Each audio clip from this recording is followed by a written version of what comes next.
나땅TV 시청자 여러분, 대선 이후에 집이 잘 팔립니다. 지금 제가 6월 12일에 이 영상을 찍고 있는데요. 지난주에 저희가 실전반에서 매도를 4개를 했습니다. 4억대, 6억대, 1억대 되게 다양한데요. 굉장히 외곽에서 매도가 많이 이루어졌습니다. 수익이 많이 났어요. 원하는 정도 수익이 났습니다. 6월 2일에 월요일에 4억 2,150만 원 낙찰받아서 4억 8천에 매도하셨다. 비용이 인테리어 1,300만 원에 이자 이런 거 저런 거 빼면은 수익이 2,300 정도 낼 것 같습니다. 저랑 굉장히 통화를 오래 했고요. 또 우리 6월 3일에 화요일에도 매도했다고 연락이 왔습니다. 6억대 낙찰 받아서 6억 2천 낙찰 받아서 6억 7,500에 명도하자마자 네이버 부동산에 올리기도 전에 매도됐다라고 연락이 왔습니다. 너무 신나하셔가지고요. 정말 이럴 수가 있나요? 정말 하시는데 제가 진짜 같이 너무너무 기뻐했어요. 아마 낙찰받아서 매도하신 본인 다음으로 기뻐하는 사람이 저일 거라고 생각이 드네요. 정말 좋습니다. 자, 그리고 수요일에 6월 4일에도 연락이 왔습니다. 이건 매도가 5월 말에 된 건데 연락을 저한테 좀 늦게 했다라고 하셨고요. 1억에 낙찰받은 아파트 1억 1,800에 매도했다. 1억대 아파트는 비용이 또 적게 들어요. 이자도 몇십만 원 수준이고 그래서 이제 순수익이 한 800만 원 정도 났다라고 연락이 왔습니다. 금요일에도 저희 우리 스마일선데이님은 제 사례에 많이 나오시는데 낙찰을 3개를 받아서 2개를 매도하셨습니다. 그리고 하나는 지금 낙찰받은 지가 얼마 안 돼서 아직 잔금도 안 냈고요. 보유하시던 주택이 어제 계약이 들어왔다 그래요.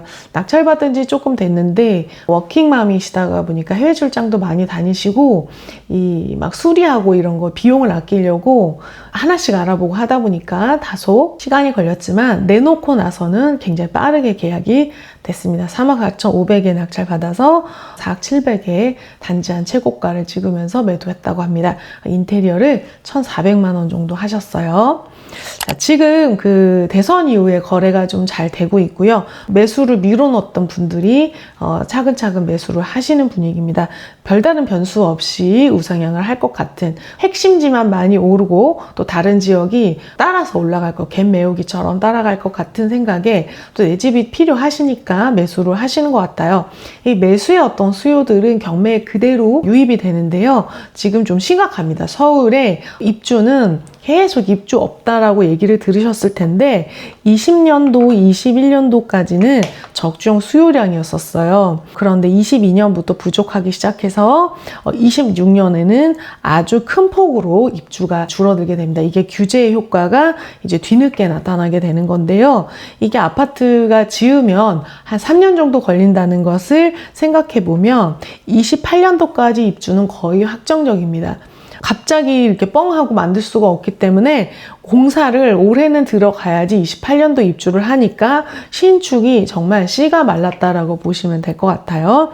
정말 입주가 적습니다. 그래서 이게 세포가 재생이 되는 것처럼 신축으로 조금 가고 이게 완전 신축은 아니거든요. 서울 안의 신축은 완전 신축은 아니고 기존 주택을 부수고 새로 짓는 건데 공급이 안 되게 되면은 사람들이 갈 데가 없는 거죠. 지금 낡은 주택들, 진짜 살 수 없는 그런 주택들까지 다 포함이 되어 있는데 이거를 이제 부수고 살 수가 없으니까 임대가 안 나가고 하는 것들을 빼고 나면 정말 입주가 굉장히 부족하고 주택난이 예상이 됩니다. 그러면 서울과 연계된, 서울이 비싸니까 연계된 경기도, 인천까지 해서 봤을 때도 입주가 상당히 부족한 편입니다. 하늘색이 서울이고 인천이 이만큼이고 경기도인데요. 이제 서울이 크게 줄고 그동안에 이제 입주가 좀 많았던 인천의 입주도 줄어들면서 26년에는 서울, 경기, 인천 수도권이 전체적으로 입주가 평소보다 큰 폭으로 줄어든다라고 보시면 될 것 같습니다. 자, 오늘은 월세 100만 원을 내고 계시다면 내 집에서 월세 100만 원보다 더 작은 75만 원 이자 낼 수 있는 3억대의 아파트 추천을 드리겠습니다. 지하철 노선 중에서 몇 개 호선은 강남을 지나가게 되는데요. 그 중에서도 2호선, 3호선 그리고 7호선, 9호선들이 굉장히 강남 핵심지를 지나는 좋은 노선입니다. 그 중에서도 7호선이 인천을 지나가게 되는데요. 인천에는 1호선, 7호선, 그리고 인천 지하철이 있습니다. 1호선이랑 7호선 중에는 7호선이 더 인기가 있어요. 자, 7호선 3억대 역세권 아파트 추천을 드리겠습니다. 청천푸르지오입니다. 청천푸르지오가 7호선 역세권이고요. 지금 감정가가 다소 낮은 편입니다. 이게 22타경이니까 경매로 진행된 지가 3년 정도 됐어요. 그래서 감정평가 시점이 한 3년 이상 됐기 때문에 지금 현재 시세에 비해서 감정평가가 낮은 편입니다. 23년도에 1억 7천에 낙찰됐었는데 한번 매각 허가 결정 취소가 나면서 초보 입찰자들이 입찰하기에 꺼려지는 요소도 있다는 게 또 포인트예요. 자, 이거는 조사된 임차 내역 없음 이렇게 해서 임차인이 없는 사건이라 권리 분석에는 하자가 없는데 매각 허가 결정이 취소가 됐냐면은 제일 많이 있는 그 사례는 채무자금 소유자의 집행 정지 신청입니다. 9월 13일에 낙찰되고 나서 채무자금 소유자가 집행 정지 신청을 한 거예요. 그래서 최고가 매수 신고인이 집행이 정지가 돼서 보증금을 돌려받았는데 2년이 지나도 채권이 갚아지지 않으니까 채권자가 다시 좀 빨리 해주세요. 이렇게 해서 다시 경매가 진행된 사건입니다. 경매에 매각 허가 결정이 취소가 되거나 불허가가 사유 중에 하나는 채무자금 소유자의 강제 집행 정지 신청. 약간 그 개인회생 같은 것이 있을 때 경매가 중단이 되면서 보증금을 돌려받기도 합니다. 그래서 경매 절차의 하자일 뿐이지 어떤 우리 권리 분석의 하자는 전혀 없습니다. 자, 당시에 이 청천동은요, 싸게 낙찰되기 받기가 힘든 지역입니다. 굉장히 인기가 있는 지역이라서요. 당시에 23년도 9월에 낙찰됐으니까 실거래가 8월까지 있었을 때 실거래 평균 2억 8,400만 원대 2억 7천이니까 평균보다 1,400만 원 낮은 금액. 그러니까 제가 맨날 텐텐이라 그래가지고 10% 그럼 3억대면 3천만 원 정도 싸게 받아야죠. 그런데 여기는 10%룰이 안 먹히는 그런 지역입니다. 게다가 우리 경매 물건이 동향이라는 점을 고려를 했을 때는 또 수익이 거의 나기 힘든 금액이라고 보여져요. 단타치기에는 힘든 금액입니다. 남향과 동향이 있으면 이 평균이라고 하는 건 남향, 동향 합쳐서 보는 거기 때문에 동향이 조금 더 시세가 낮다라고 봐야 돼요. 자, 지금 이 산곡에서 부평구에서 부천, 광명을 지나 가산 디지털 단지 이쪽으로 출퇴근 인구가 상당한데요. 이까지 30분 정도 걸립니다. 그래서 강남까지는 1시간 정도 걸리지만 가디까지는 30분 정도 돼서 가산 디지털 단지를 출근하시는 분들께 굉장히 좋은 주거지가 됩니다. 자, 여기 보시면은 114동이 동향이고 동향 중층인데 동향 중층 입주물을 기준으로 해서 시세를 보시면은 한 3억대부터 호가가 있습니다. 여기 실거래를 보면 굉장히 편차가 좀 심한 편인데요. 3억 2천, 3억 7천, 그리고 2억 7천, 요건 1층이니까 또 조금 빼야 될 것 같고요. 3억 2천에서 3억 5천, 3억 1,900에서 5천, 그러면은 3억 5천대는 남향이고 3억 2천대는 동향이다. 이렇게 층을 봐서 보시면은 좀 될 것 같아요. 수도권 84, 85 이하의 담보평가 금액이 5억 이하이면은 또 소득 기준이 맞을 때 디딤돌 대출이 가능합니다.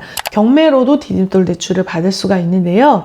경공매로 소유권 이전 등기 3개월 이내에 신청을 하셔야 되고 매매계약서 대신에 매각 결정 통지서를 제출을 하시면 됩니다. 그리고 대출 실행에 소유권 이전 단기해야 되고 담보물에 대항력 있는 전입자가 있으면 안 된다.